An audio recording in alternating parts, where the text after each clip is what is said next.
bastard. Made you look. You fucker. No. Hold on. Touche. Oh, pick your hat, too. Gotta pick your hat. Oh. You made me look, though. I'm going to take this bad boy. Like it. Yeah. I feel like the hats are going every other. Green, white, green, white, green, white. The only reason I went with the green is because I have a lot of black and white and a lot of white, and I rock everything black and white hat with my black and white shoes, and then anything else, it always matches. Yeah, but your hat's blue and green brown. makes my eyes. I was golfing, but this makes my eyes pop. Yes, they do. See? Yeah, because brown and green. But Made You Look is brilliant. Yeah. Touche. Matt LeFevour. Touche. Yeah. Episode 5. Mike Fierro is my guest today. Another story time. Hopefully we're going to get this thing cranked into another gear. We've had some exciting news, and I feel like we're going to start making some of these shorts into short movies soon. Mike, say hi. Hello. You are so good at that. So Mike Fierro and I have known each other for a long, long time.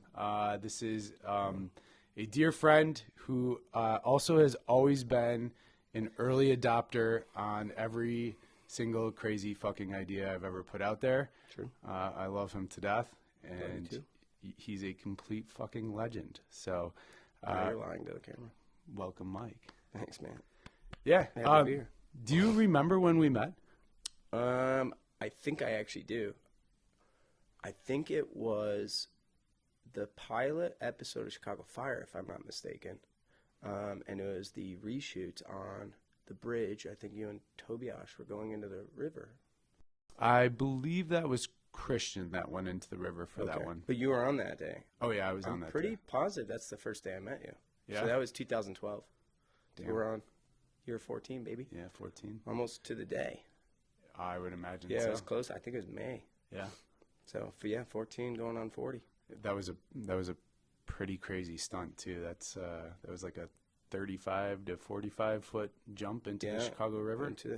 One of the few times it's been a warm day that somebody went into the river. Usually it's November, December, January, February, as is my case. But yeah, no, it was the reshoots. And I think they did such a good job that we've been on 14 years together, going on our 15th season of Fire. Yeah. It's been a good stable for the Chicago workforce. For sure. A lot of our friends and coworkers have also been fortunate that we've had a lot of steady work in this area, for sure. Yeah, well, I mean, when we met, 2012, that was the pilot, right? There wasn't any TV show. Chicago Code had ended 2 years. Oh, you know what? That's when we first met. It was brief, but it was on Chicago Code. Yeah, that was. Yeah, 2010. It was. I was at college, and then I texted my dad. I was working for, ironically, like the Benedictine PD, and funds were fine. But I was like, hey, I'm just looking for any work, and he gave me a call like 2 weeks later. He's like, hey, do you got a vehicle that you could bring down and do some extra work? And my dad and I drove in, picked them up, and picked up Carl Paoli. And then we went to Chicago Code, and I remember that's when I met you for the first time. And it was Danny Maldonado and Jimmy driving over like the park and chasing each other, sliding a car. And that's the exact moment I was like, dude, wait, this is actually a thing that I could make a living off of. That was the exact moment. And then I pursued it for a year and a half to get my Taft Harley. And then 2012 was the Chicago Fire thing. So, yeah, that's when I met you, 2010. So 16 years, my boy. That's a good flex. I would also agree with your analysis on that stunt that day, that it's like, holy cow, I could not only drive through a park in a car legally, chasing, but get paid for it and not chased by the cops. Yeah. It was the best thing. It was like my only aha moment, clarity. And I'm driving. I think I was borrowing my mom's minivan at the time, and I was just driving in the southbound lane, as a paid extra essentially, but near the stunt. Aaron Crippen was there, and Tim Martin, Patrick Dunham. Those are the first 2 times I met both of them too. Actually, I met you, Tim Martin, and Pat Dunham on the same day. Fact. Is that crazy? I have a picture somewhere.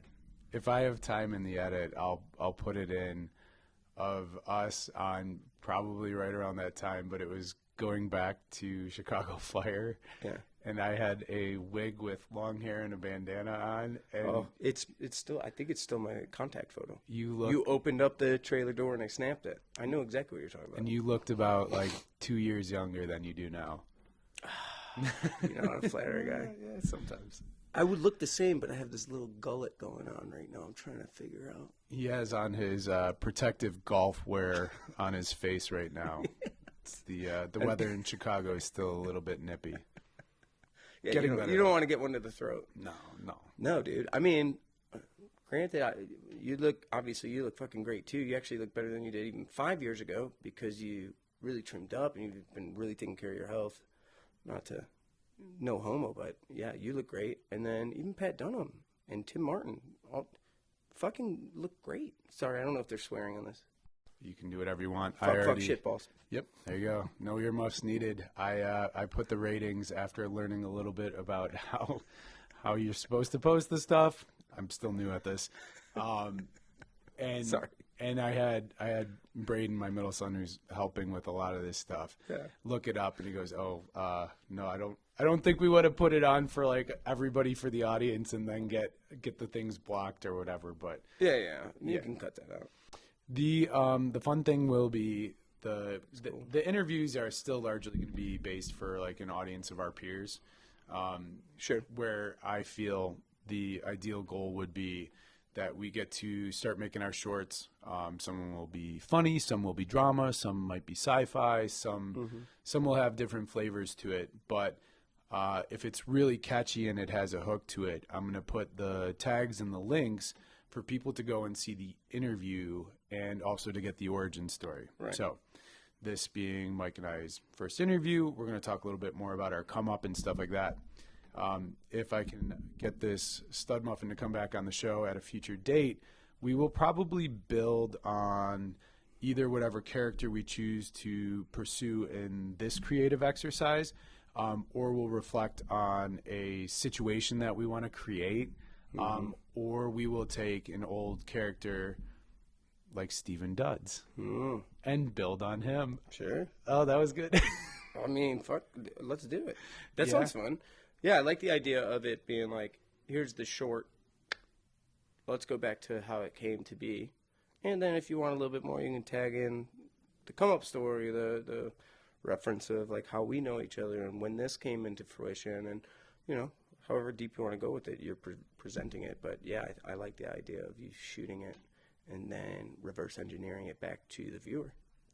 And the reference to Steven Dudds has to do with the first long-form script that I wrote. And again, not to nerd out, but Mike has always been an early adopter and somebody that not only bought in but has supported me really unflinchingly. And he's the reason that I can get knocked down so many times and keep getting up. I've got a really awesome group of people, talented people as well. And so, yeah, he played Steven Dudds in, the funny thing is the camera on yours is getting a bunch of an interesting story about an uninteresting guy pictures behind it. And I do promise everybody that as this gets a little bit of momentum, we will do a whole segment reconnecting all of the people that have helped me with the first feature, with the goal obviously being to get to tell other long form stories. But Mike played Steven Dudds. Yeah. No, I mean, I felt like Steven Dudds was, you could have named him Mike Fierro. I felt like that. I'm not an actor. I don't think I'm a good actor. I don't want to be an actor. But like, sometimes when I feel like you get just words on a page sometimes just talk to you in an easy way. And all I had to do is be sarcastic and make fun of my best friend, Carl. And that's what I do literally every day all the time, right? Like I do it with you do it with me, and then that's how we do it. Like you got good buddies if they're making fun of you. You know that.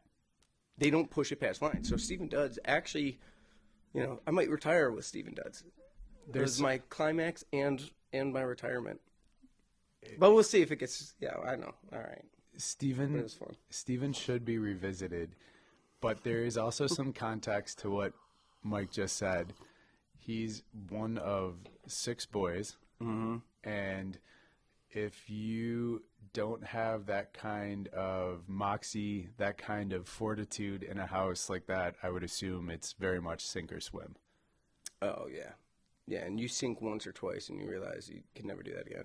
Give an inch, give a mile, and then you're sunken. But it's transformed from something like you're not nervous about somebody making fun of you.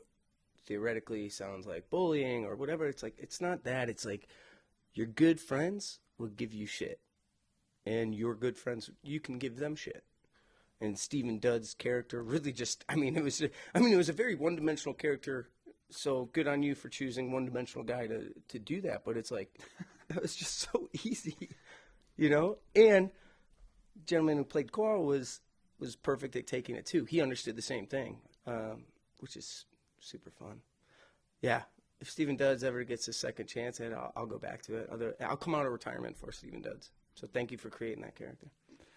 He was referencing Liam Gologly, who played Carl, and Phenomenal. absolutely dominated the role. Yeah. And footnote too, Mikey says he's not an actor, but he's a performer. I'm a performer, and not an actor. That instantly separates a lot of it. He's being very humble in saying that I put him in a one-dimensional role, but so much of that character was the bounce back. There was so many subtleties and nuances that, short of having an engaged audience like it would take us talking about, the whole an interesting story about an uninteresting guy, about Carl Strong, his best friend, also had to do with the fact that his best friend, Steven Dudds, was the one posting the videos that went viral about his best friend. Because he's my best friend. You know what I mean? Like, okay, did you ever, you shared that video of me running into the pole at paintball, I'm sure. Holy shit. I did not share it, but... Yeah. 2, 1, go, go, go! Oh! Well, within the hilarious. community, but you're not like, you're not like an Instagram guy or TikTok guy. Missy posted when I did the sumo wrestling, and Beck posted it because it's funny. And they know I can handle whatever it was, because it's funny. So Steven Dudds is going to do that because he's his friend. You know what I mean? 100%. There's also, at the very, very end of the movie, there's a scene with Steven and Carl sitting in the diner, reflecting on the whole interesting story takes place over the course of a weekend. And there's flashbacks to other incidents that he had because it's all pulled together as the incident boy. But Mike had one of my favorite lines in the entire movie, and I did not write this. This was completely organic from Mike. They were reflecting. They're listening to the nurse, who doesn't even recognize the guy that she saw 3 times at the hospital. You're talking about the diner? Yeah, the diner. Scene? Yeah. And one of the scenes is Carl tries to save the day and like save his uncle and jump in front of a bullet. And he ends up landing on the ground, and the gun gets hit down, and he gets shot in the penis. And the nurse is telling the story like, oh my God, he got shot in the dick then, and whatever else. And unscripted, do you remember the line? Was it something about that must have been a tiny bullet or something like that? Mike goes, she shot you in the dick? Must have been a good shot. Sniper, dude. But again, that's because Liam's so fucking awesome, and he's got that same quality we were talking about, where it's like Liam's just, he gets it. Like, he was throwing it back at me too, as buddies, and we had only just met each other, but you knew he had that quality. It's a great quality. So it was easy to do stuff like that because you knew it wouldn't upset him. He would get the humor behind it. I don't know if he's got a big dick or a small dick. The joke is that Carl's got a small dick. Right. But you knew he could do it. That's great. I hope Liam's good too. 100%. I need to try and get Liam on the show because he's funny. And there's a whole talented, smart. Oh my God, all the things. Yeah, real dick. That funny little dicked motherfucker. Liam and I met at Second City, and man, there was some chemistry. I was writing some of the shorts, and we had a little bit of magic. And then I was like, "Oh my god, I wrote this short!" And then all of a sudden, it turned into a feature, and then we made it. So, yeah, I think there's a lot that Liam can offer. I think he's got range. Don't show him this. Don't show him this. I don't want him to know that I actually think he's good. But he's got fucking range, dude. He can do. I mean, I could see him as the Joker, which is dark and twisted and could be comedic as well. But a guy, and he's talented. He can sing. He plays music, articulate, semi-handsome. Maybe a California 6. You know, maybe. I don't know. California's pretty hard. 7 with good alcohol. Yeah, but they don't drink out there in LA. It's tough for guys like us. All Me and designer Liam. stuff. Sammy Horowitz said I was a California 4. Sammy's Should we talk about Sammy Horowitz? Sammy's looking to step on you. We finish a great workout. We're bonding. We're sitting at the top, having coffee. He pulls up a cigar. Mike, take this cigar. I make a joke. I'm like, yeah, dude. I'm like a California 8. And he dead stops, and it takes a lot. Bro, the fuck are you talking about? Look around you. You're like a California 4, bro.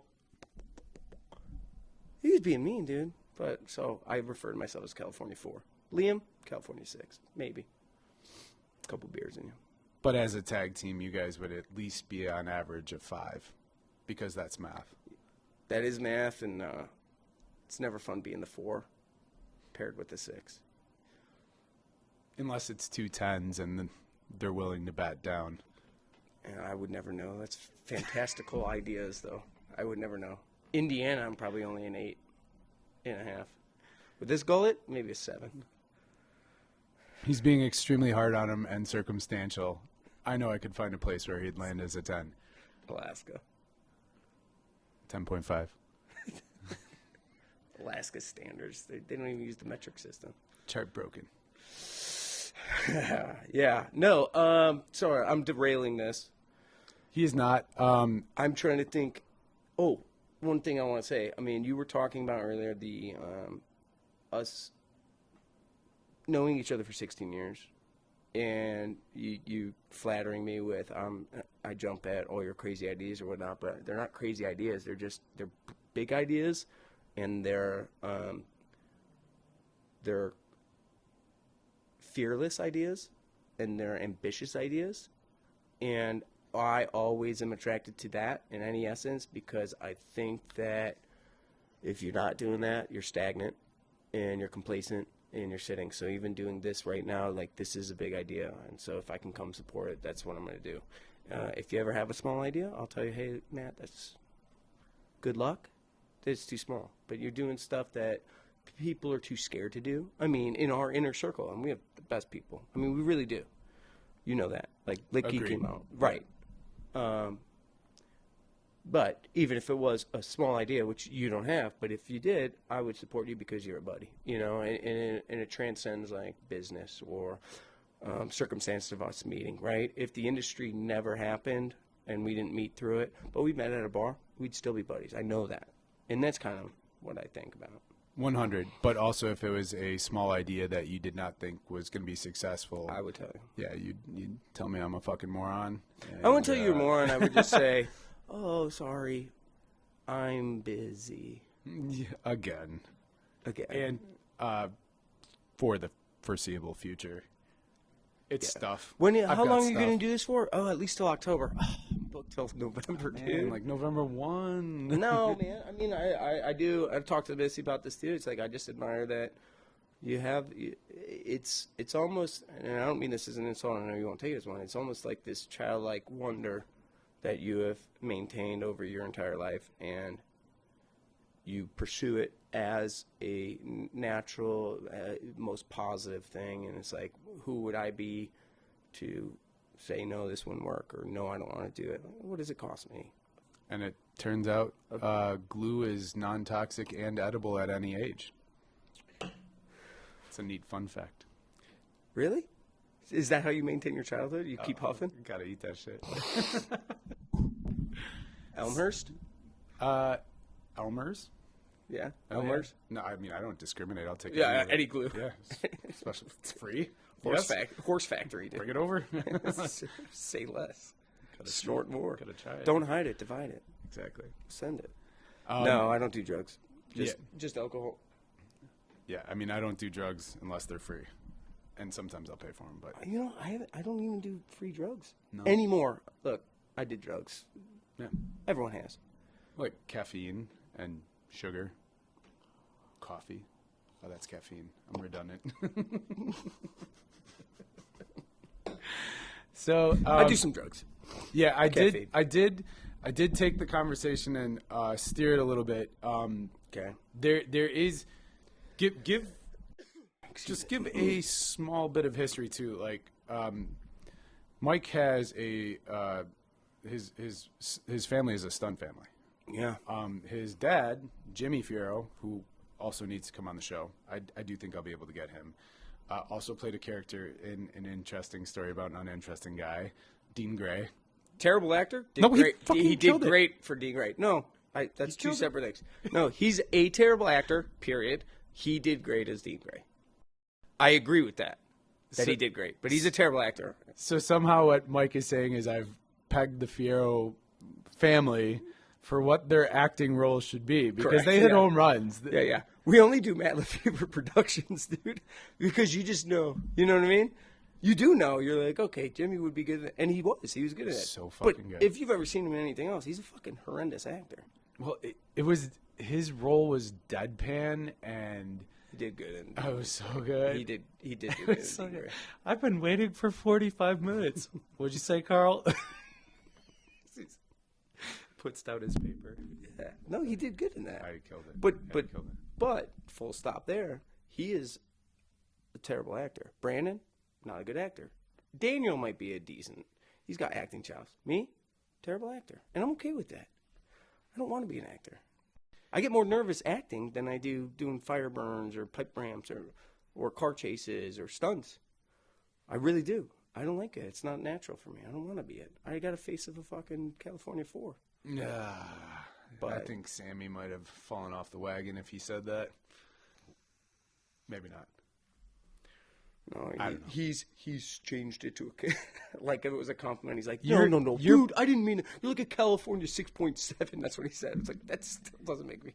But he's clearly not like your personality offset would bring you up at least I to know, 7. dude. At I least understand. a I got a good personality, but the face. I'm starting to look in the mirror more and go, oh, I always thought I was decent looking. California 4, dude. 7. Stop leading with your face. Yeah. Should back that donk up. No, but even Sammy, look, that's what's exciting. And Litke, Kristen Litke, who was on the first episode and is what a legend of an individual. And Sammy, like, it's almost this, I consider myself, like, right with you and Litke and Sammy, like, we're all within 5 years, right? There's this, it's almost a new age thinking. Yeah. Where it's not just, I mean, look at your Uncle Rick is stuntman extraordinaire, stunt coordinator, and that was it. And that's where it stuck to. And he's done some second unit directing, DJing and whatnot, but like he never had ambitions to direct or write a script or do anything, you know, like that. Where it's like Sammy, I just coordinated his movie. Yep. Amazing, awesome. Litke's got his projects, you got your projects, and it's crazy because it's just such a hybrid of, and maybe that has to do with the 87-11 type thing where now it's like, okay, well, they're making the biggest movies and getting the biggest stars and whatnot, and they were just stuntmen, become stunt coordinators, become second unit directors. Now they're writing and directing scripts. Maybe that opened the door, or maybe it didn't matter if that door was open or not, which I believe you guys would have done that no matter what because of your brains and the big idea concepts. And I respect and love stunts, but this can't be the only thing I'm pursuing, which at first I thought was the wrong idea because I just want to be singular focused. But now with AI and all the whatever, you know, it's like, well, if that falls off, the SAG-AFTRA strike or COVID or whatever, it's like, well, what else are you going to do? Pursue it on this level, and Yeah, you, Licky, Sammy, you guys are pioneers in that sense in the Chicago local community. And that's cool. Yeah, and there's a lot to be said about that. 8711 definitely with Chad and some of those guys, they did open that door. The problem is that shit snapped shut right behind them. It's just in general, it's a very high barriers to entry industry. Totally. There's a lot of essential pieces to get to that level, whether it's an agent or a manager. A lot of years, a lot of dedication to get there for sure. And even if you have phenomenal script and a lot of the pieces in line, it's still extremely difficult to get something greenlit. It's improbable at best. So I have an action script that I have some big actors attached to and stuff. The budget came back at $30 million, and I actually did get producers to look at it. And the first question was like, "What do you want to do with the script?" I'm like, "Direct it." They're like, "I want to tell the story." And they're like, "Absolutely no fucking way. Yeah, We're right. not giving you $30 million." Right. So that is a obstacle that almost everybody is going to have to figure out to navigate if you want to tell stories at that level. Yeah. Part of what the intentions of this show and this format, it's sad, but I do feel there's we're seeing the sunset on some long form stuff. Like it's just they're not putting the money, the time, whatever. Correct. My kids don't watch it much, or they're distracted when they watch it, and that was part of the evolution of this. Is I do have long form stuff that I would love to make, Right. but rather than putting continuous effort into something that may or may not have like opportunities or high chances of success, this is a refocus where we can hopefully create really good stories, create content, and then potentially elevate this platform to the point that we can all, potentially create, like if I was able to, do a couple of these a week or whatever, all of a sudden it's like, oh, there's another like 40 shoot days a year or whatever. That covers a lot of our bills. Totally. So, and that is something that I've been thinking about a lot this past like 2 years specifically, especially when it's almost like workers' guilt. You know what I mean? Like, because I'm busy and a lot of people aren't, like, and you care about these people and stuff, and they got families, and it's like you feel bad, and it's like, well, I can't generate, or I haven't been able to generate more, and that's what you're talking about. You're trying to generate more opportunities. That's admirable and ambitious and big thinking, and it's not easy to do, and it takes effort and time and investment, and thanks for blazing the trail, because I'm still not there yet. yeah. But I would like to one day be able to employ the people that I love and do that. Otherwise, aside from stunt coordinating and hiring, which you know how that goes, you can only hire so many people for so many spots, and You got to get the job too, brother. yeah, right. So Yeah. I don't know. That's good on you. Good on you. It's a That's big it. task, brother. And It's a big task. Yeah. Somebody really fucking smart once said, if you love what you do, you never have to work a day in your life. Confucius. Yeah, was it Confucius? Mhm. I think so. Yeah. Like I said, somebody really fucking smart. Yeah. Just smart enough to know that Confucius Yeah. said that. But true. And like the feeling with AI and, watching, I have a 19, 17, and 11-year-old currently, and they don't engage in long form. They don't even necessarily engage in episodics that much anymore, or they'll just have one or two. Mm-hmm. But the way the phones and the apps and the social media stuff is designed, that commands a lot of their engagement. And so literally having my kids tell me like, you're not seeing the picture. I could have resisted or tried not to embrace that change, but the possibility of creating something where I continue to get to do the work that I love and potentially You're adapting. do that with people that I enjoy and then make money on it is very, very appealing. So Yeah. You're not only adapting, and you're looking a year, 2 years, 3 years, 4 years into the trajectory and extrapolation of what's happening right now. And I will say this, I have such an internal resentment and resistance to it, which is not smart. It's not how it should be. I'm not going to re-change it back so everyone's going to the theaters to watch long format 2-hour movies and Lord of the Rings. It's not going to happen. Why not adapt to it? And that's what you're doing. Yeah. Good on you. There's people that are well established with a lot of money that are going to have way more influence over what direction a lot of these things are going. And, Correct. you know, if we get to carve out a little space in that, and I do think there's something unique about what this format can provide. I know, like, I'm not going to go onto the Podscape ocean and make a fucking splash. You got, like, the Joe Rogans and you name it. Like, there's mega stars in that space. Right. Who've carved out the path. Yeah. Yeah. Right. But then, like, after that, where he has, you know, like a long form interview format, a lot of it is like, oh, it's politics, or oh, it's, you know, this, or oh, I'm going to regurgitate news or whatever else. The idea with this format is that I can have anybody on to interview. Sure. And some would obviously be more compelling to an audience than others, but the story or the exercise At the end of it. can produce amazing results, especially when you have people that are, what would you say, like virgin or inexperienced to like a creative writing process. You can sometimes you get gems and sometimes you get absolute failures, but Sure. yeah, but that's the But fun the of it. try is the gem. 100. Yeah. And there's a complete knowledge going into it that I don't need 100% success. I don't even need like 70% or I just need 25. 50, like around 50, Yeah.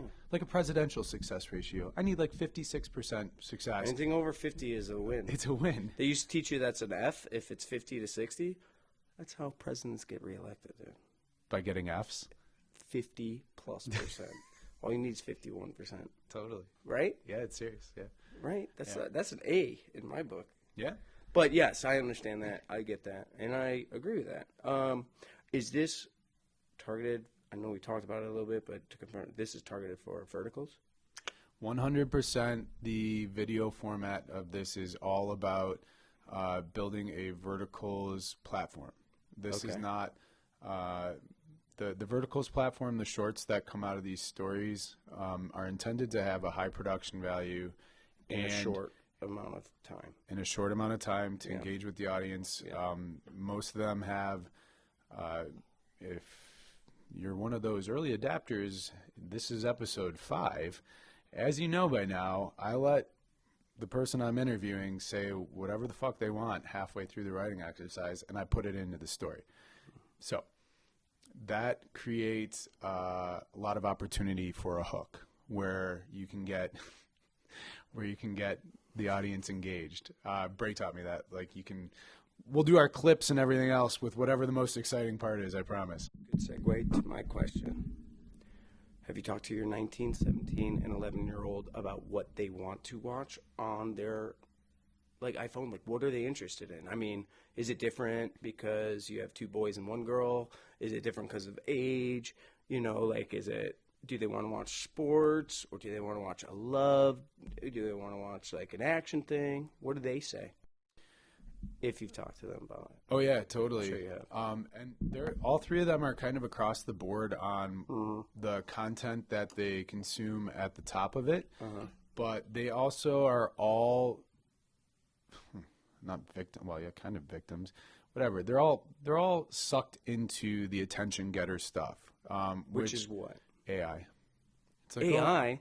they're like, oh my God, look at the bunnies are bouncing on a trampoline, or oh my God, look at this football player. And they're okay with watching the AI of it? Like, knowing it's not fake, but it's fantastical. I think It drives me nuts. I think it does bother them now that they're more aware of it, because I don't think they want to feel God. You know, where it's before they were like, oh my God, this is the coolest thing ever, and then they realize it's AI, and they're like, I got taken. Like, that's the gullibles on the ceiling, and everybody looks up. You know, I do think that has annoyed them. Yeah, I do think so. I've been putting a little bit of stock into the fact that if you see it and you're like, oh my God, this French bulldog's driving the car, it's so cute, and then somebody tells you it's AI, it takes it away, right? I can't tell you how. First of all, the line of this questioning really explains a lot of the intention with this project. The thing that we unintentionally just fleshed out is that you have a world where it's either like, oh my God, I'm at LeFevour and I'm putting blush on today, and check out this shirt that I'm wearing that I customized at the bottom or whatever. Right. So you have that, where it's product placement or sports or something, but it's a reality. It's reality based. Yeah. And then on the other end of the spectrum, you have mostly in that sphere of fantastical is AI. And what this project looks on developing is the middle, where it's like, this is fiction, but it's high produced fiction with real fucking people and real fucking stories behind it. So it's literally the segue of fuck AI. And yes, there's a lot of cool stuff with like trick shots and cool sports moves. But if you find out it's not real, it devalues it so much. 100. Right. That's what and I have a lot of stock in knowing that humans. I mean, it started with CGI when I first got in. I was like, oh, you're not gonna work as a stunt guy. Now CGI is getting so good, and then it's become so cheap.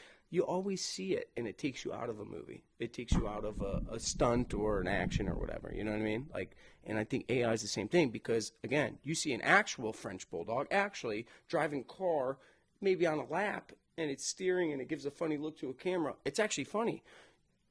You see that, and then you realize it's all AI, and he's not standing on anything, and he's driving, and he gives a look, and it's, what does that matter? What does that do for you? Nothing. I feel like it's a gotcha moment, kind of what we said, until you find out. Right. If you can believe it, I get that. If people want to be lied to, and they're okay with that, which I'm not, but some people are, and that's fine. Then, okay, I understand it. So you're saying you're going to blend between the two because you're doing fiction, but you're going to shoot it, and it's coming from the soul, internally, from the brain, put it on a paper, then go through the process of figuring out how to fund it, shoot it, do it, because this is a story. It's based in fiction, but we shot this. And the story makes sense. The story gets created together. Full disclosure, when we go to the scripts that we'll be shooting, I've already, I will make embellishments, and I've also wrote entire shorts just out of my own brain to try and make sure that we can attract some of our talented actor friends and actress friends, including Mike's wife, to come and help shoot them. But yeah, it's 100% organic stuff that was written and inspired by interactions with awesome people in my life, and the idea that we can put content out there that splits between just reality TV stuff and AI stuff, where it's created, produced, and also, so I've kind of been holding this. You're kind of aware of it, but. And we didn't even do too much of your origin story today. We just went right into it, which I also love. You got to come back. Would you like the challenge today to write a Steven Dudds story? Sure. So that was my ask. Again, I love that idea. We did go into it earlier that Mike already played Steven Dudds in an actually produced feature that we'll post in the next coming months or whatever as we click the link below. Boop. And the evolution, I've said it in the other interviews, my superpower in life is my tolerance for failure. And I know none of this shit is just going to hit off the block. It's not like we're walking up and Babe Ruth in this shit. And part of that evolution, I think, is going to be creating storylines. Because then we can get audience feedback on like, oh my God, I want more Steven Dudds. Oh my God, I want more Hoffman. Oh, I want more Mayor Strong or Dean Gray, whatever it is. Don't you dare. I'm showing Jimmy that. I'm going to actually keep that in the cut. Please. But creating storylines that might be fun to do small episodics where we do like 5 or 10 short stories with Steven Dudds. With the same character. Yeah. Or something, yeah. And again, if you've given 5 hours of your life to this podcast at this point, you understand that the writing exercise is extremely difficult. It is very much set up with a lot of intentional twists, turns, and things that take away any of the predictive part of the writing exercise, which is the challenge. The challenge is to put it into something sensible, to still tell a story, and to hopefully, in some form or another, take you on a ride with the character that we created. So there will be a small step back from that. But the fun thing is, in the exercise, Mike can repackage anything he wants with Steven. There's no wrong answers is the best way to say it. I think it's actually perfect because I'm feeling in that sarcastic Steven Dudds mood. Oh, I love it. You know what I mean? I'm not even joking. So I would, let's create on Steven Duddelstein. Also known as SD. Oh wait, hey! Before we start this, Yeah. shout out to Aaron Crippen, author of. Oh wait, look at this. That's what you just sent me. Oh, that's great. Go ahead, show the camera. I was Fallen Heroes, right? First Fall of Love. Fall at. Fuck. Let me edit that out. Look it up. Wait, I got it. I'm not gonna edit that out. No, I have it. Yeah, Love at First Fall. That was Love right. at First Fall. All right. Yeah, I said. Oh, hey, before we start, Matt. It's blank. Hey, Matt, before we start with this, shout out to the author, Aaron Crippen, of Love at First Fall. It's on Amazon, and it has the audiobook also available. And I'm just throwing that out there because my boy Aaron just texted us, and he has lived the most eccentric, death-defying life over a lot of years. Now he's blessed with a beautiful wife, 2 kids, and it should be an incredible read. I am grabbing mine on Amazon right now. The book came out today, April 21st, 2026. Not Yes. that the date of that will be relevant when all of this material gets released. Big shout out to Aaron. Also a fun fact, Aaron Crippen played Fredo Palmisano. By the way. Interesting story about None. By the way, he definitely stole the show. Fucking killed it. Yeah. Jay Clare, Bobby LeBlanc. He did great. He did great too. Well, I guess my expectations of what Aaron was going to do versus like the reality of what he did, incredible. Missy Galvin Fierro. Missy did great.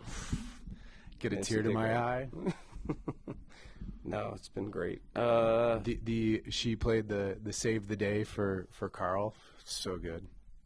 So good. Yeah. Yes, there was. I'm extremely biased, but I thought my cast was phenomenal. All right, he's looking up shit to help continue promoting our good friend Aaron Crippen's book Look at and this. stuff. Love at First Fall, A Stuntman's Journey. Boom. Thanks. Yeah, order that shit. Yeah, I am. Let me do that and then we'll start because I. Well, the fun Look thing at is, that on Amazon. You dirty devil. I already have the start because I know the fucking character's name. It's Steven Dudds. I'm gonna buy a paperback. Do we want to do a genre, or are we just doing comedy, full triumphant, drama? I don't know. Do whatever you want. For sure, comedy. 15 minutes. Do you want to try and blend it with something else? You don't have to. Here's the other thing, brother. I think let's just do comedy. There's no wrong answers. Let's just do So comedy. you could say comedy, and then he ends up in a spaceship, and I don't fucking care. Sci-fi comedy? Never funny. I was thinking like horror, but also hard to do in 15. Let's do comedy. I do feel like sci-fi comedy is unintentional. It's like, no, what are you talking? That's not Yeah. funny. That's supposed to be What was amazing. it? Begonia that just came out? Uh, Sci-fi comedy? what is it? Leprechaun in space or whatever. Thank God I've never seen it. Oh, but- jeez, it's No, but that's what I so mean. bad. You It's can't- so good. But you can't blend It's so it. bad. It's so good. But no, let's just do comedy. Yep, got it. And then you lead me. How old is Steven? Steven's 29. So just a little bit older than yourself. Only by 6 years. Relationship status? Where is Steven at 29? He's had a girlfriend for 3 years, but they're on the outs.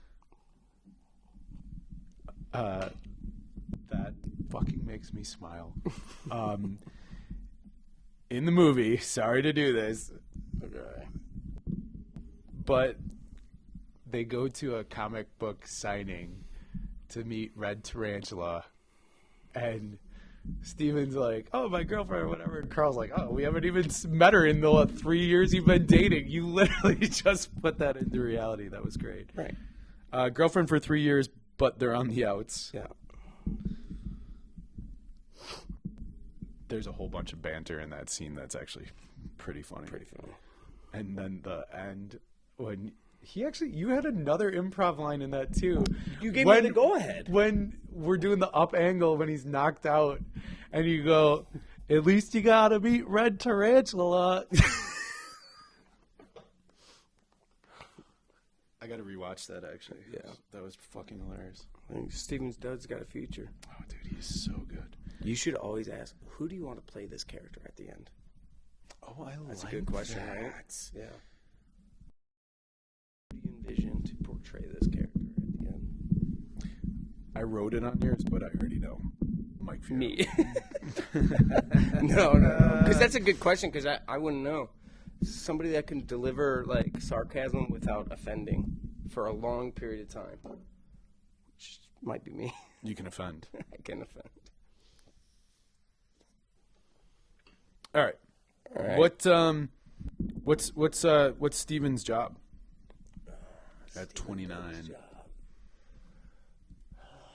Here's what I think. I think he's got some sort of job where it's like he fucking hates it and he grinds. And he probably does only 40 to 50 hours a week. And he hates it. So anytime he meets up with friends or anybody outside of it, that's why he gets his sarcasm out. It's like his frustration through sarcasm. What job would that be? He's a low-level financial advisor. I love that you added low level. Entry level at 29. He's not good. That's entry level. He's not good. That's funny. And that you didn't just say he's in finance. It's low-level Low-level finance guy. Advisor. Guy advisor. What's his dream job? Why was that funny? I wanted to say mid-level financial advisor. No, he doesn't. He wants to get out of the sector. He wants What would that be like? He wants to dance, ballet. No, he wants to be a sports broadcaster. No. Exactly. But then he did it in college, right? When he was getting his financial advising, but he was really fucking bad at it. He'd be like, 3-point shot goes up. He goes, oh, here comes the ding dong. Ah! You know, he sucks. But that's his dream job. Just talk sports, broadcast. And thwap. He put it through the hoop. Thwap, thwap, ding dong. Oh, crossover. It's not quite whammy, but it works. Thwap is good. Thwap. But that would mean it hits the back iron. Go, here comes the big ding dong, bah, bah, bah, thwap. Yeah. So, anyways, that's his dream job. Sorry, moving on. I love it. Does Steven have a pet? No wrong answers. Steven Dudds. He's got. I'm drawing out of my own experience, but he's got a really old bulldog on the outs, like ready to kick it. Aren't all bulldogs on the perpetual state of on the outs? Pat Dunham, the mayor, Butch, survived till I think he made 13 years old, which is actually pretty impressive. Squash ain't making 13. Squash is blind now in the right eye. We came home from L.A. and he had a cataract or something. No, it was like a deep I forgot what they call it, incision. Cyst. Oh no. Yeah, and so now he's half blind. So I got a deaf cat, a blind dog. I feel like Steven Dudds right now. And but yes, and a smart wife. gorgeously smart wife. What does the old bulldog on the outs have a name? Squash. It's Squash. Squash Dudds. Squash. Squash Dudds. God. It's gotta be Squash. Actually, Squash is up for an Allstate commercial right now, that happened last night. We tried. I could show you the text message. We tried to get this producer to be. It was Emily Weinstein. Oh yeah. Yeah, and she's like, "Hey, Squash, like, have a camera presence?" We're like, "Yeah, if you love like an old, lethargic, half-blind dog." Right. And so we're like, "No, just don't do that. We can hook you up with like a trainer who has dogs." You're like, "Oh, I'm talking to two, but the director really wants like a funny birthday celebration, and she thought a bulldog would be great." And we're like, "Okay." So we sent a bunch of pictures. And they're all great. They're all hilarious. Of course. But I'm like, he's not. Yeah, he'd be terrible. But it's about time we started earning money. It's been 9 years. Please send me a picture of Squash. I'll put it in the edit so that we can do a little pop up and give Squash Dudds some love. This is all right. Let me give it that quick, and then all right. What's your next question? Because I gotta pull this up. This is must-watch TV right here. Oh yeah, you can just put it right in the camera. Yeah, I'll just show it. What does Steven Dudds think of himself? High talent, wasted talent. I think you meant to say highly wasted talent. No. What I'm looking for is like, yeah, wasted talent. Like, no, wasted talent. Like failure. Yeah, never living up to what he knows he can be. Below average. Slightly above. Look at this. Not when he's in California. What the? Yeah, put it right in there. Dude. That belly don't lie. Yeah, he's a wasted talent. Oh yeah, I got it. Clear. What do others think of Steven Dudds? Wasted talent. That is perfectly acceptable. Sharp wit, hilarious, undriven.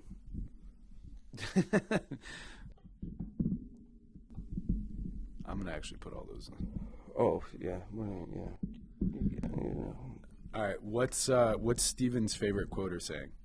Add loyal though to the end of that. Also loyal, good friend to have. He's the first person you'd call if you accidentally killed like a prostitute and you needed help disposing of the body. You'd call Steven Dudds because he'll say yes, and he'll help you do it. This is a short, Mike. I could do a long days time. And days. I could do John Wick 1 through 4 just on Steven Dudds' disposal of prostitutes. All right, sorry. What? That made me sad. Now I'm like, wait, does Squash Dudds die? I don't want Squash Dudds to die. He's not making the fourth Steven installment. Steven is gonna find that untapped potential if Squash gets killed. Maybe one Squash gets killed. Ugh. That made me sad. Unless like John Wick, it happens and then sends off 4 or 5 movies because his dog dies. It takes 4 to 5 movies until the dog dies, until he finds his untapped potential. Right. With John. They did like some really slow like acting poison on him or something. And it's like, no, this has 4 features written across it. Yeah, you got to make it to feature. Yeah. Maybe. And now, does Steven evolve or emerge as the John Wick character, or is he just like the driver? I feel like he has the potential to. I mean, is that your next question? No. I'm just like envisioning. I'm like, no, in like one of the hall fights, and I'm just like, you don't go into financial advising at any point in your life if you have John Wick capabilities. You know what I mean? Yeah, like I'm visual and like untapped potential. That's what I meant. Yeah, every single scene, like in that quick moment in my visual brain, he died. It's like he goes ha ha and tries to grab the gun, and it's like bah. Yeah. He's like right, ha ha, right. Yeah, and he gets stabbed 20 times. Yeah, the whole movie could be a short. It could be 2 minutes. But if he can go to grab the gun and boom, it's over. But if he pulls directed up, by like, Matt LeFevour. if he's like does the hop pull up, maybe not even hot, but like a little tire like, He's like, go ahead, get him, John. I'm like, yeah, Steven, way to deliver the package. Yeah. It could be the And then you just see that flashes across the whole house and stuff. Like The prequel bodies to- out the yeah, fucking yeah. window and stuff. And he's like, gotcha. Yeah. It could be the prequel to the John Wick series, right? Yeah. But it's only a short because he went to go after John Wick, and John Wick. So yeah. Right. Yeah, that's Steven Dudds. It could be called The Deliverance. And it's like Steven Dudds dropping him off constantly. It's the prequel. The Dudliverance. The success liverance. It's not a dud. I mean, it's the Dudliverance. Oh my god. It's not bad. I forgot how much I love Steven. That fucking sarcastic, underwhelming son of a bitch. He's so underwhelming. He was so untapped potential. But isn't that magical? Like when you excel at something, like even if it's underperforming, He just it's still doesn't know. magic. He just doesn't know what he could excel in. It's not financial advising. You're not an entry level financial advisor at 29. You do that at 22. Yeah, 22. Yeah. I don't know. I mean, just saying. Wasted talent. Yeah, untapped potential, wasted talent. A loyal waste of talent. What's Steven's favorite quote or saying? Favorite quote or saying? No. If you love what you do, you never work a day in your life. And I've worked every day of my life.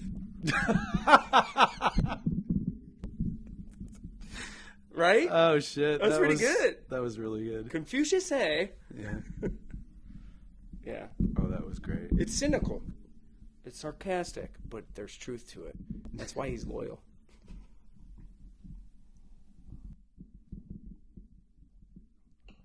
All right, while you're doing that. That's so good. Already got my book on the way! Exclamation point. I've also spread your word in a hugely successful podcast. Yep. As of right now, I know I have at least one follower. Me. That makes two. Nice. All right. What does Steven do on a Friday night? Friday night. So he finishes up work around 5 p.m. and then instead of goes home, he goes to grab a beer at his local watering hole. And that's all I got. That's his Friday night.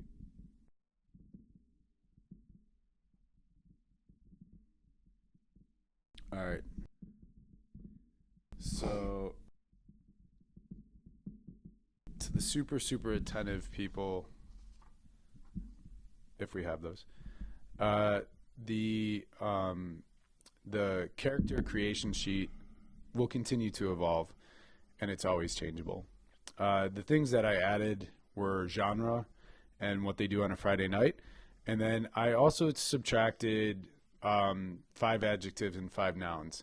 So instead of doing 22 random adjectives and nouns, which is they're not all adjectives and nouns because it's word association, but instead of doing that, I narrowed it down and I just kept it at 11 now. Okay.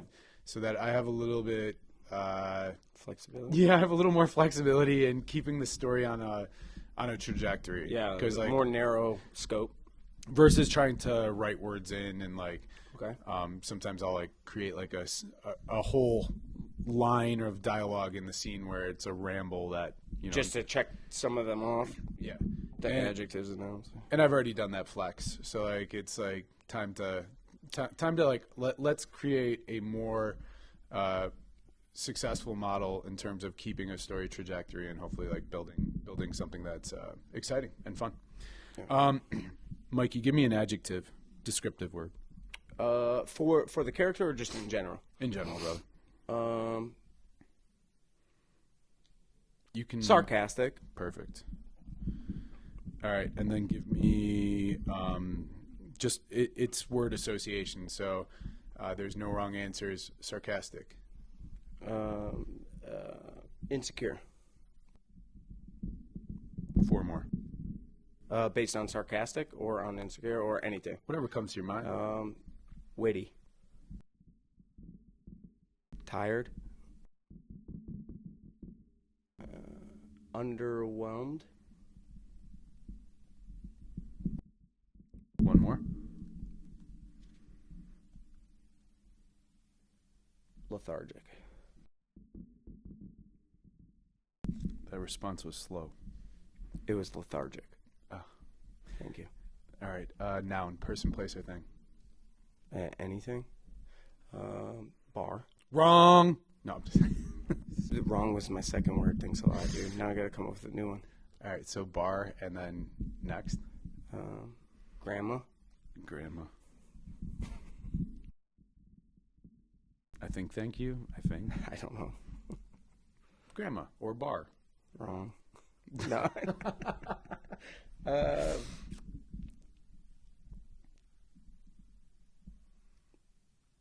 Opportunity is a noun. Oh, it doesn't have to stay as an a noun. Just word association. Yeah, it's just word association. Bar tab. Sure. No wrong answers. Bar. We'll see.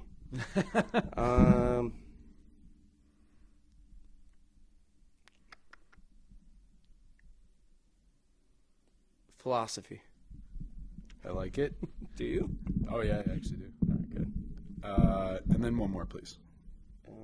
Indifference. Indifferent. Good luck. It's going to be in the shot. It's going to annoy somebody. Maybe me. Probably you. Ooh-wee. All right, now I got it. Now I can clean that up. This is actually really... Oh, here we go. Just again. Crazy. No AI. This is all real shit.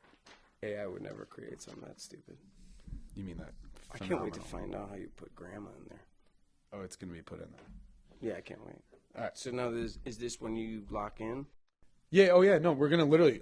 we're going to start the fuking timer and it's go time. I know, but that's just you just Oh, yeah. going, right? Like, Yeah. I don't want to interfere, right? Nope. This... for our nerds out there, this ends up going into like an MOS, essentially. I'll put some...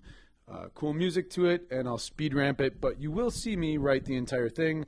Mikey can hang out on his phone. He can do whatever he wants, and we're going to do a hard stop. His only thing is at 7 minutes, 30 seconds.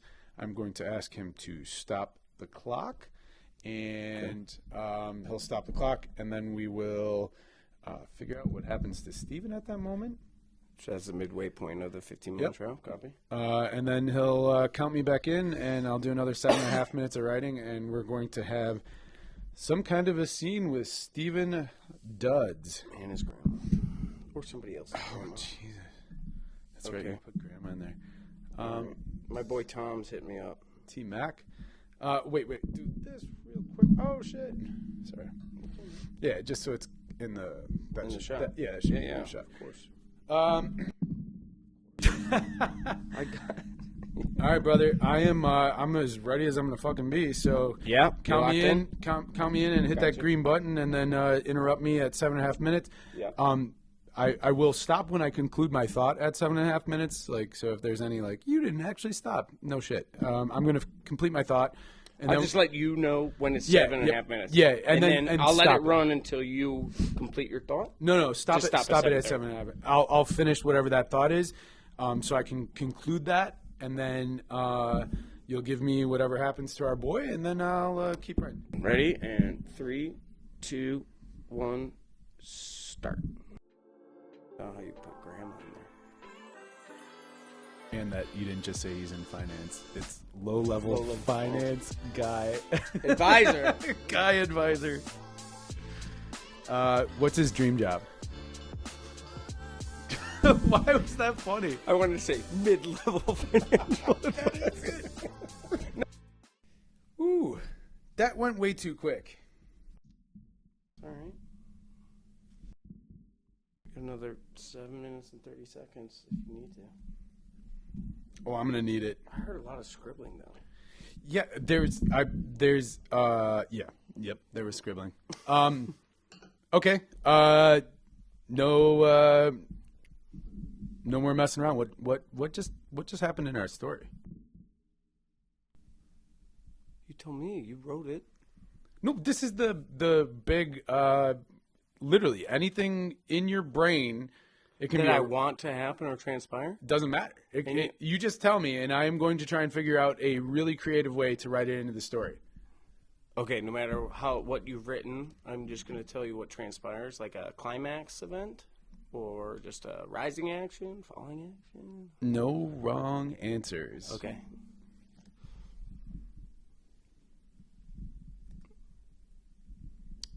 At this point in the story, he defends a woman's honor and gets into a fight with a all Jewish gang. Yes, he defends a woman's honor. Yeah. Gets into a fight with a gang. An all Palestinian gang. No, I'm joking. You're technically giving me two events. I know, but your reaction made me feel like I can't do either of those. Just got into a fight with, like, how about this? He got into a fight defending a woman's honor. Got into a fight with 3 people, 3 men. Yo, it doesn't even matter Maybe anymore. gang. It doesn't even matter. Maybe I gang. got the midway event as Okay. Steven Dudds defends a woman's honor, fights a gang. Yeah, perfect. That's it. That's how it's gonna go down. Yeah, let's get Steven into a fucking fight. Could be against anyone. Yeah. Hopefully that meshes. It's going to. Can you start me back up? You ready? I owe you 4 seconds, so I'm gonna say 3, 2, 1, or 3 seconds. Oh yeah, because look, when he calls stop, I still sometimes have to write Right. a whole like half a paragraph or whatever. I'm 2 minutes and 23 Oh, yeah, seconds. yeah, perfect. So 3, 2, 1, 2, 1, and then 0.23, and then I'll start it. Yeah. Ready? Yep. 3, 2, 1, go.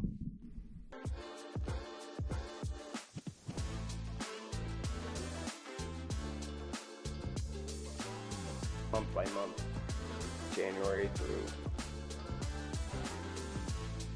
December. I'm sorry, baby, I love you. Don't be mad at me. We're back. We did it somehow. Sign that shit. He did it. Autograph it somewhere. That's for my collection. I'm gonna make some copies. We're gonna read the shit. So highlighted as me. Oh yeah. Interior bar. Don't you dare. Don't you dare. Whoop whoop. I got his Audi. His Herbie Hancock. Oh shit. John All right. Hancock. Give yourself a little splash. It's Herbie Hancock.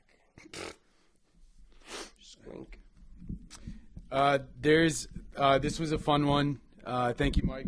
Yeah. He threw me some underhands for this. There's some really fun elements in it that are nuances from it. Cheers, brother, before we start reading this. Cheers, my boy. Thank you. For this one, I did have more characters. Okay. So since there's only 2 of us, Mikey's going to be playing the narrator, Steven Dudds, and the local. Okay. I will be playing the bartender, and the grandma,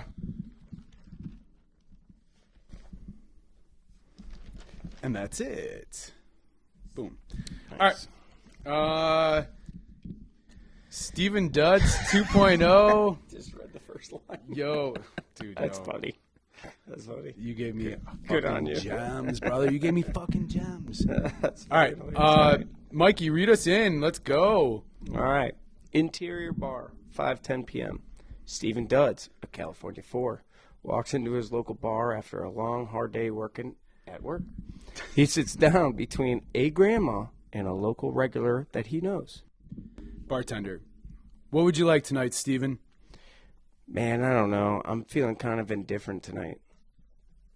If You it's a switch of character, just read it. You say like local? Yeah. All right, let's restart. Yeah, I'm fine with that. Let's restart. So if it's a Now I switch gotcha. of character, So I read should it. say Steven. Man, I don't know. I'm feeling indifferent tonight.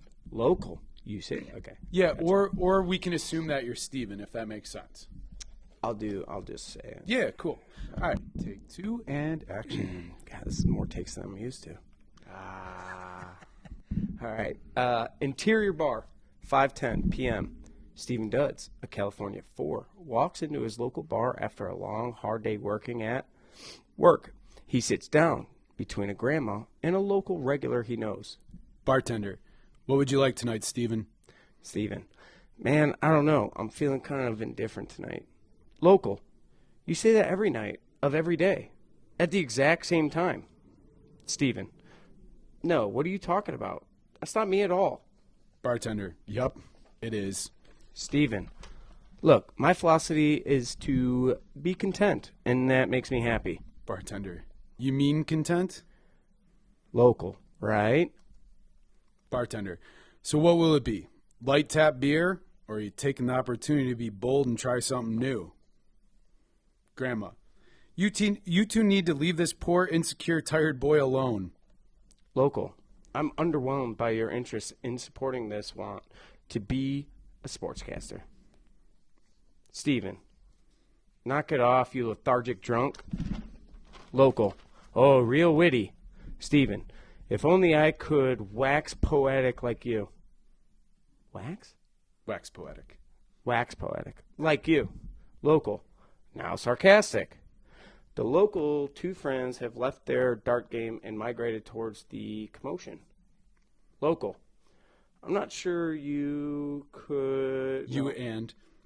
I'm not sure you and your new grandma friend are welcome here anymore. One sec. Local, I'm not sure you and your new grandma friend are welcome here anymore. At that, Steven throws his beer at one of the local friends. It explodes across his face upon impact. He kicks the chair at the local and starts windmilling his hands at the local friend number 2. Steven, I've downed one? One pansy ass. Yeah. I've downed one pansy ass, and I'm about to thwop another. What was our call? Our sports call. Duck, dodge, weave, and execute. All right, Steven, and I'm about to thwop another. Duck, dodge, weave, and execute.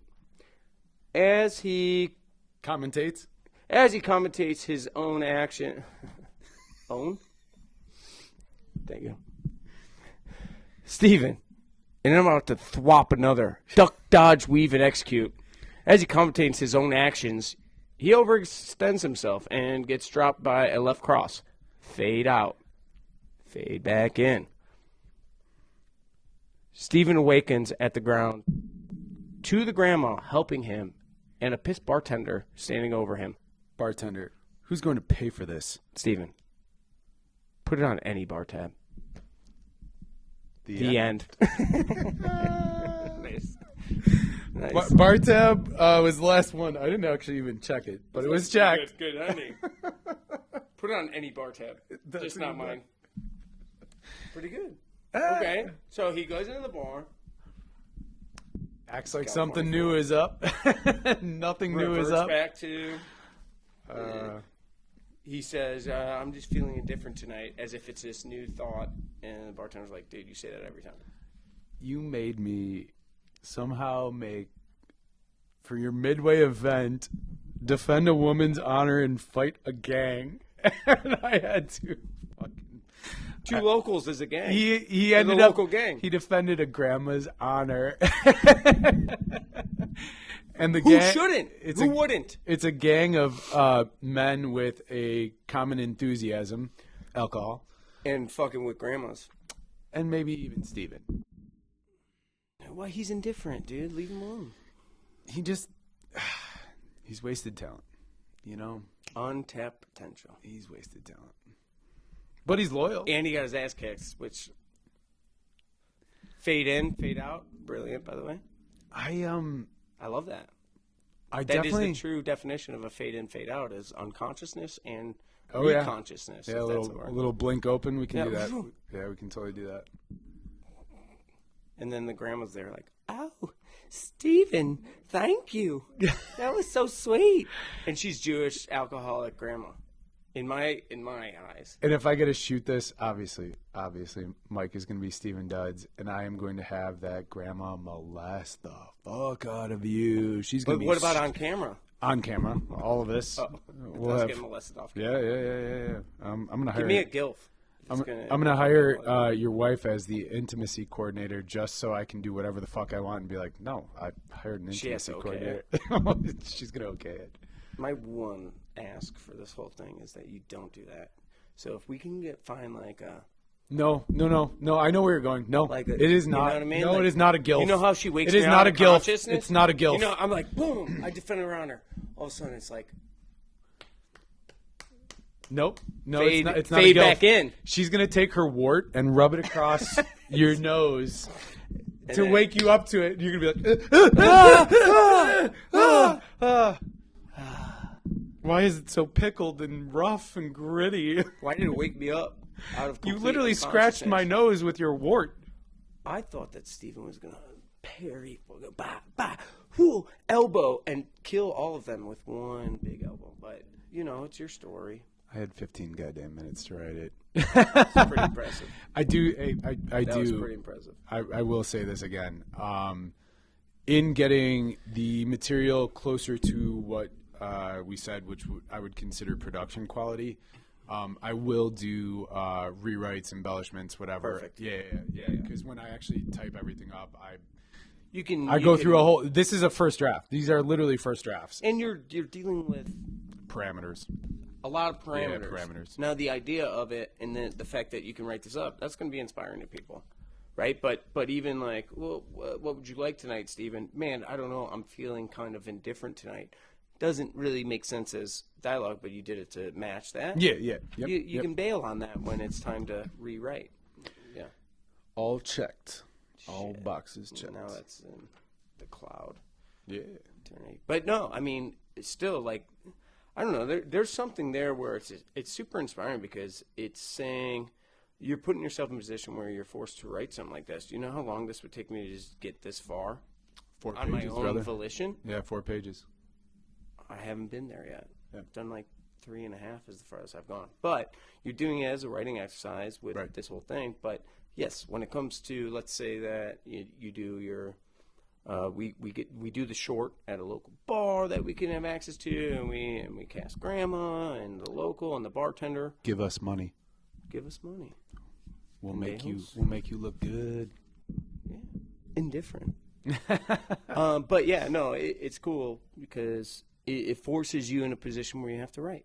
Right. And you enjoy writing, which is different from me. Like, I don't enjoy it, but that's cool that you do it. And then, yeah, you're playing into all the adjectives and nouns, which is, fortunately, is now 11, but you have to put everything in. Did you say unfortunately? No, fortunately. Oh, fortunately. Because 22 of those things. Oh, Jesus, dude. With my fucking brain power, it would have been bad. Yeah. I'll let Mikey read some of the other ones. Again, like the fun part about the direction that we're trying to take this this production is that all of this shit is timeless. It's not like a reference to like a current event or politics or whatever else. And the early ones are going to be for those that really want to know what's going on. But man, if we keep working on this and executing it and getting more people involved, which like I'm not going to say anything because it actually hasn't happened, but it does sound like we have some really awesome people that want to be a part of it and see what level we can take this to. Obviously, like this is a very, very dear friend who's going to buy into whatever I'm putting out there. But that's also that's the sexiness of it, is that I have a stud like this that will jump in and be like, yeah, let's go for the ride. I don't know if it's going to be a great ride or not, but let's take the ride and we're going to bounce. What does it cost us? Yeah, Nothing. Yeah, we're going to bounce ideas and we're going to continue to make it better. And like I said, I don't know if I'll ever get his wife to come on the show, but she will hopefully be performing some on-camera stuff. And that's another +1 for this whole idea and this whole project, is that we can get really, really talented people. I am biased, like with some of this stuff. Like we're Chicago-based. we've worked with legends all across the world and stuff, and all of our talent and our friends and our extended networks are phenomenal. But we're gonna definitely we're gonna try and platform some of our local people and our local talents as well, and get this to the next level. Amen, brother. Yeah. So yay! Thank you, Mikey Fierro. This is episode 5, and hopefully we get him back here soon. And we're making and producing some of these things because as much as this was just an absolute fucking gem, getting to revisit a character that you've already gotten to portray, like literally to portray in a feature is super fun. Definitely got my creative juices flowing. I love the challenge, and you also you gave me some really good setups. I gave you some lamps, but I gave you some wrenches too. Grandma. Right? Out of nowhere? Yeah. No, I don't even know why. That's not even like in... You don't need to know why. I just wanted to. I haven't given Mikey, like, we don't have enough time to go back over all of them, but like, yeah, it's if it's organic, it tends to be whatever's on people's minds at that time. Like Christian was like, "Oh, I was thinking of my grandma," which is fucking don't hilarious. look too much in that. Yeah. I mean, I have been thinking about my grandma's birthdays in a week, but I just did throw a wrench in. Yeah. I don't want you to get it all layups. You know, you're my buddy. You need to be challenged. No, all and layups. you checked all the boxes, my friend. Pretty good. Pretty impressive. Imagine if he had not 15 minutes, but 15 days to write a script. Give us money. Please give us money. Give us money. And yeah, that's it. Thank you guys for tuning in, and hopefully we get to take this shit to another level and make some awesome content. Made you look. Duck, duck, great duck, goose. I don't want you to get it all layups. You know, you're my buddy. You need to be challenged. No, all layups. And you checked all the boxes, my friend. Why is my name not on this? Why isn't Mike Fierro plastered? I mean, what kind of production are you running? It is. It's one of those purple light things. Oh, you did it in black? Yeah, I sprayed it with In mesh? special sauce.